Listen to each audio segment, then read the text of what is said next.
3 minggu yang lalu, saya menerima pesan paling tidak biasa yang pernah saya terima sejak memulai kanal YouTube ini.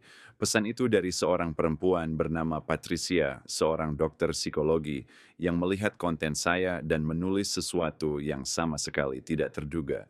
Tolong jangan publikasikan materi tentang tulisan Schopenhauer tentang perempuan. Saya tahu Anda memiliki informasi itu, tetapi membagikannya secara publik akan merugikan kami. Awalnya saya pikir itu lelucon, namun di hari-hari berikutnya saya menerima 7 pesan lagi. Semuanya serupa dari perempuan yang berbeda, psikolog, terapis, bahkan seorang profesor filsafat. Semuanya menanyakan hal yang persis sama untuk tidak membocorkan apa yang sebenarnya ditulis Arthur Schopenhauer tentang kodrat perempuan. Pria belum siap untuk mengetahui informasi itu, tulis seorang terapis pasangan kepada saya dari Barcelona. Dan kami juga belum siap bagi mereka untuk mengetahuinya. Rasa ingin tahu, saya terusik. Apa sebenarnya yang ditulis Schopenhauer? Apa yang mungkin begitu terbuka sehingga bahkan perempuan berpendidikan tinggi pun lebih suka hal itu tidak pernah terungkap? Mengapa seorang filsuf abad ke-19 mendokumentasikan sesuatu yang begitu presisi tentang psikologi perempuan yang masih dianggap sebagai ancaman hingga saat ini? Saya memutuskan untuk menyelidiki lebih lanjut. Apa yang saya temukan membingungkan saya. Bang, Schopenhauer telah menulis pengamatan yang begitu spesifik tentang kodrat perempuan yang terasa langsung dari masa kini, bukan 200 tahun yang lalu. Apa yang dicatat oleh filsuf Jerman ini yang tetap begitu akurat, sehingga bahkan perempuan abad ke-21 takut hal itu terungkap.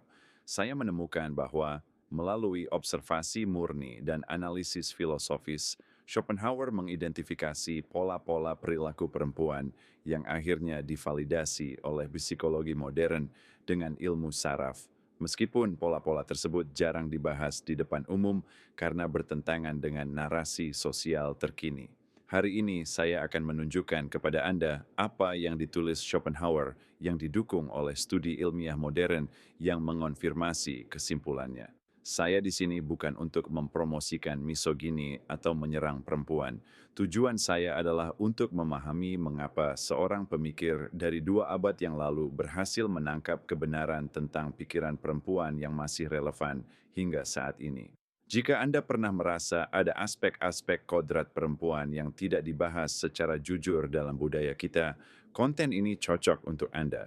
Jika Anda pernah memperhatikan pola-pola berulang dalam perilaku perempuan yang tampak universal, tetapi secara politis tidak tepat untuk disebutkan, video ini pasti akan menarik minat Anda.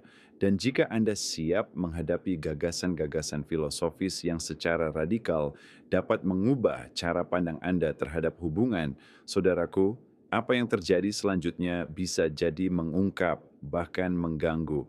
Masalah mendasarnya adalah budaya kita telah memaksakan tabu ketika membicarakan perbedaan nyata antara pikiran laki-laki dan perempuan.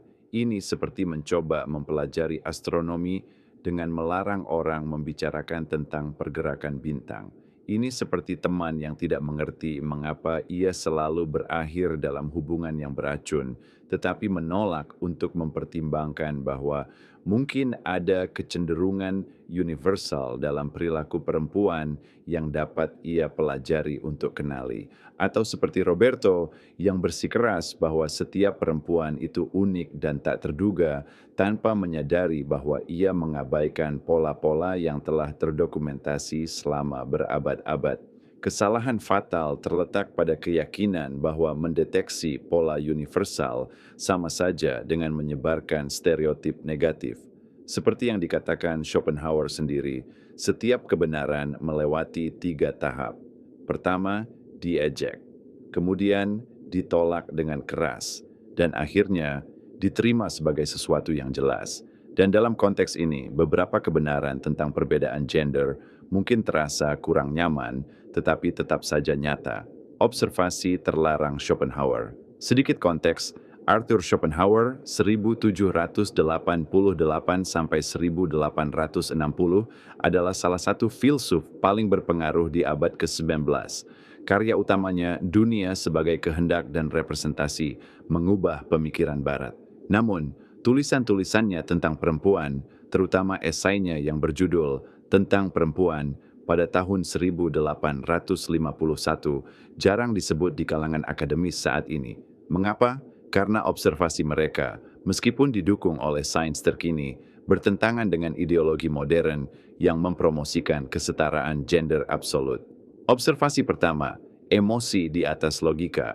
Schopenhauer menulis, perempuan diarahkan oleh kodratnya untuk memenuhi fungsi mereka, dan karena itu memiliki naluri yang membimbing mereka secara mutlak menuju tujuan tersebut. Konfirmasi ilmiah.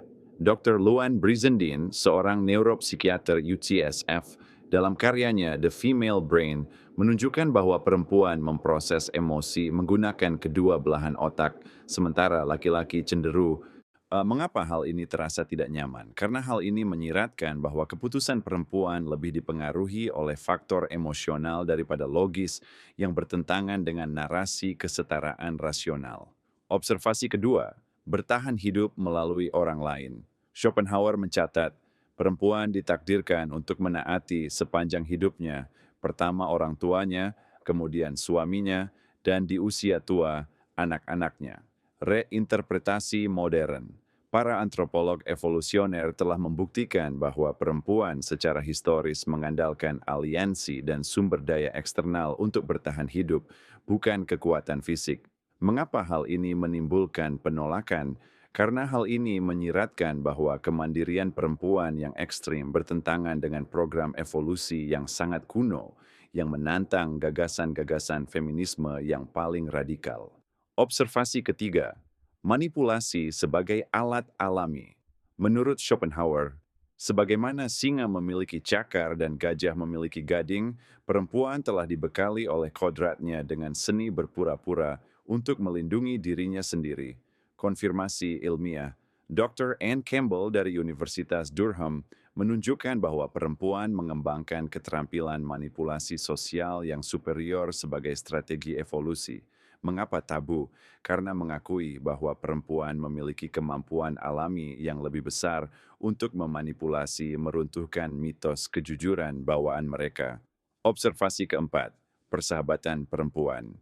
Salah satu gagasan paling kontroversial, Schopenhauer mengatakan bahwa perempuan tidak mampu menjalin persahabatan sejati, mereka hanya mengenal satu sama lain secara dangkal. Penelitian modern, Dr. Joyce Benenson dari Emmanuel College menemukan bahwa persahabatan perempuan seringkali melibatkan lebih banyak persaingan terselubung dan lebih sedikit loyalitas dibandingkan persahabatan laki-laki.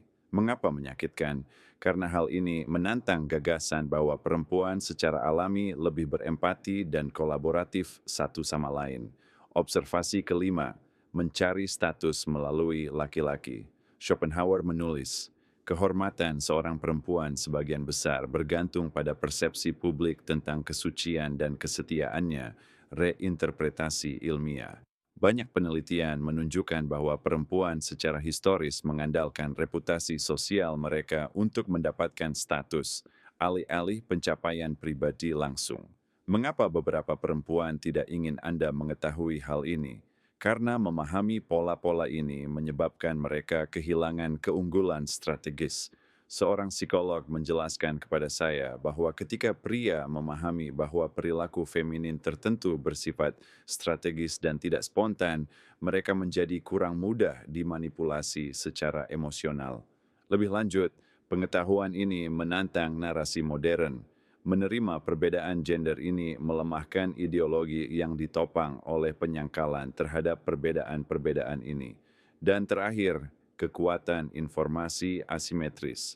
Schopenhauer mengatakan bahwa pengetahuan adalah kekuatan. Perempuan secara naluriah memahami bahwa membiarkan laki-laki tidak mengetahui pola-pola ini memberi mereka keunggulan dalam hubungan. Penerapan stoik pertama, penerimaan tanpa kebencian. Stoicisme mengajarkan kita untuk menerima kenyataan tanpa mengembangkan kepahitan. Seperti yang dikatakan Marcus Aurelius, terimalah segala sesuatu apa adanya, bukan seperti yang Anda inginkan. Perempuan tidak bertindak karena kedengkian, melainkan sesuai dengan kodrat mereka yang terus berkembang. Kedua, lindungi diri Anda dengan kebijaksanaan.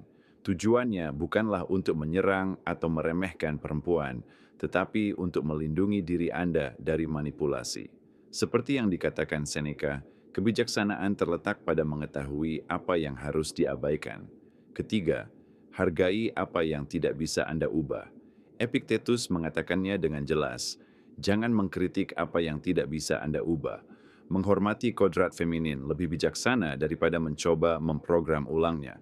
Konfirmasi ilmiah terbaru, Harvard Business Review 2020, perempuan lebih menyukai solusi relasional daripada konfrontasi langsung. Journal of Personality 2021.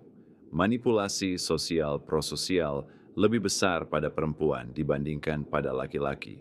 Psychological Science 2022. Pertemanan perempuan menunjukkan lebih banyak persaingan terselubung, refleksi pribadi.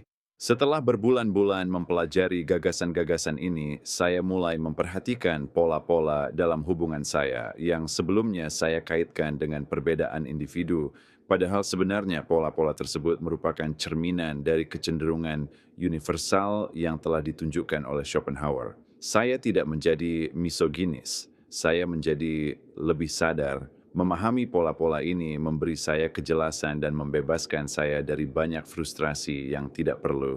Dan dengan pemahaman ini muncul tanggung jawab. Jika Anda memutuskan untuk mengadopsi perspektif-perspektif ini, gunakanlah untuk memperbaiki hubungan Anda, bukan untuk merusaknya. Schopenhauer memperingatkan, pengetahuan tanpa kebijaksanaan itu berbahaya.